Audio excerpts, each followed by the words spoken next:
মুখ্যমন্ত্ৰীয়ে এনে ধৰণৰ নাৰী সমাজক লৈ বিকৃত মানসিকতাৰ যাতে ৰুচিবোধৰ যাতে প্ৰমাণ নিদিয়ে তাৰ কাৰণে তেওঁক সাৱধান আৰু সকিয়নি দিছো।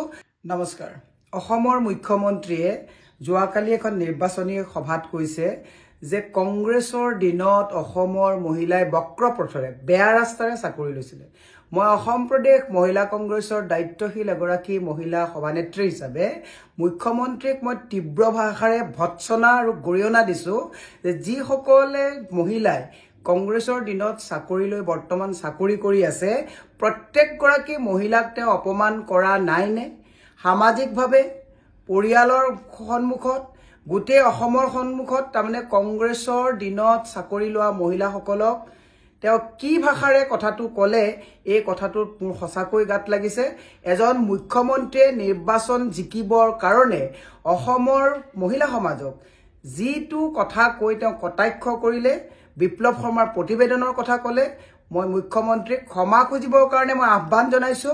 আৰু মুখ্যমন্ত্ৰীয়ে এনে ধৰণৰ নাৰী সমাজক লৈ বিকৃত মানসিকতাৰ যাতে ৰুচিবোধৰ যাতে প্ৰমাণ নিদিয়ে তাৰ কাৰণে তেওঁক সাৱধান আৰু সকিয়নি দিছো যে মুখ্যমন্ত্ৰীয়ে মহিলা সমাজক যিটো মানে বেয়া কথাৰে তেওঁ বক্ৰপথৰে বেয়া ৰাস্তাৰে চাকৰি লোৱা কথাটো কৈছে, সেইখিনি সময়ত তেওঁ কংগ্ৰেছৰ দলত আছিলে নে নাছিলে?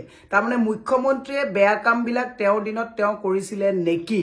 যেনেকে ৰাকেশ পালক তেওঁ লৈ গৈছিল বুলি আমাৰ হাতত খবৰ আছে, তেনেকে যিসকল মহিলাৰ কথা কৈছিলে তেওঁ বেয়া পথৰে মহিলাসকলক লৈ গৈছিলে নেকি? কাৰণ সেইখিনি সময়ততো তেওঁই উঠি ৰজা বহি ৰজা আছিলে। মুখ্যমন্ত্ৰীক এনেকুৱা দায়িত্ব জ্ঞানহীন কথা নকবৰ কাৰণে মই মহিলা কংগ্ৰেছৰ সভানেত্ৰী হিচাপে গৰিহণাও দিছো আৰু সকিয়াই দিছো আগলৈ যাতে মহিলা সমাজক লৈ এনেকুৱা তৃতীয় পৰ্যায়ৰ কোনো ৰুচি নথকা কথা কৈ মহিলা সমাজক অসন্মানিত নকৰিবৰ কাৰণে মুখ্যমন্ত্ৰী ডাঙৰীয়াক সকিয়াই দিছো।